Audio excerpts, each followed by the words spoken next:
ang very tender, very juicy soy sauce chicken. Siguradong magugustuhan nyo ito. Samahan nyo ako magluto.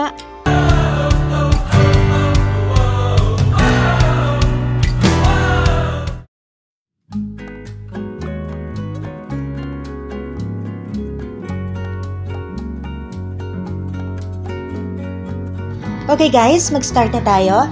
Naglagay lamang tayo ng konting oil sa ating pan. And now, lagay na natin yung flattened natin na garlic.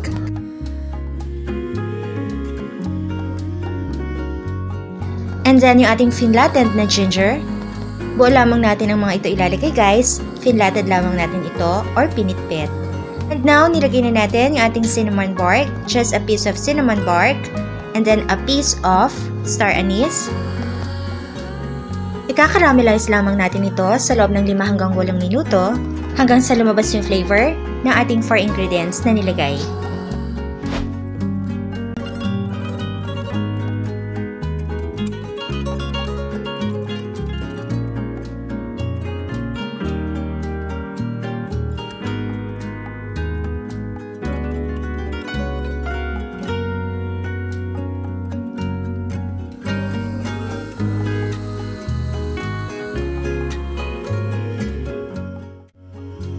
Now, ilagay na natin yung soy sauce.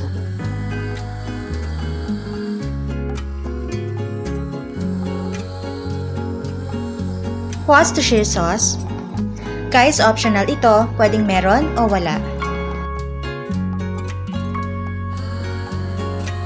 Now, yung ating light soy sauce.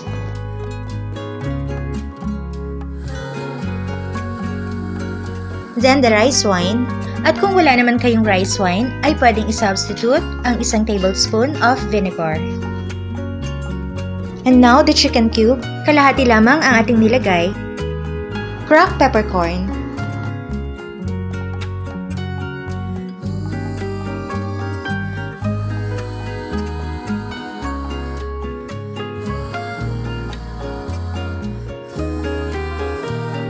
Then the sugar.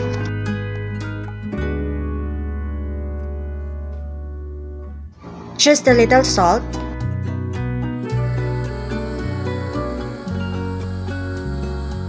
Water.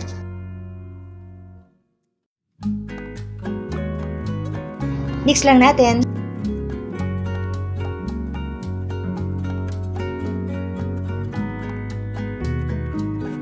Now, ilagay na natin yung ating chicken.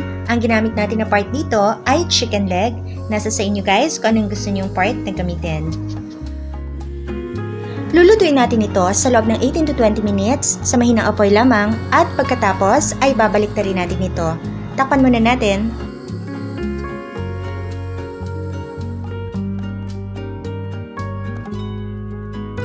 Ayan guys, so makalipas ang 20 minutes ay babalik na rin naman natin ito. Same procedure lamang ang ating gagawin. We'll simmer this for another 20 minutes. At guys, ito na rin po pala ang tamang sukat na ating mga ingredients. Screenshot nyo na guys!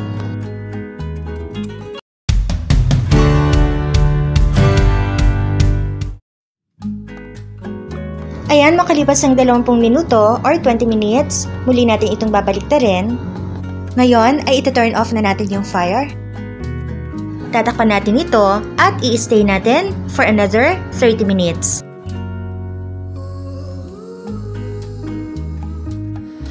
Ayan, makalipas ang 30 minuto, ay ihiwalay na natin ang ating chicken sa kanyang sauce.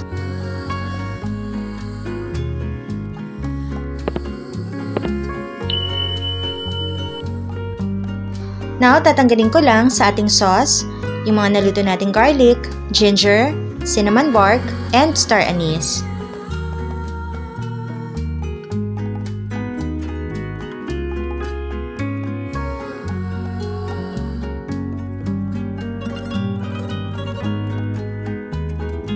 Set aside muna natin itong sauce at i-chop na natin yung ating chicken.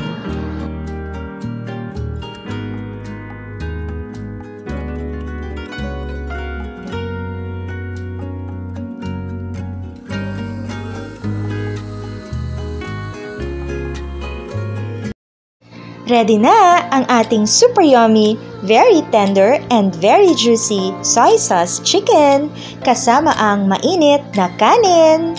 So guys, try niyo po ang ating recipe at siguradong magugustuhan niyo ito basta sundin lamang tamang sukat na ating mga ingredients. So guys, just click thumbs up or like kung nagustuhan niyo po ang ating recipe, and don't forget to click subscribe and tap the bell para ma-notify po kayo sa lahat ng ating mga susunod na lulutuin.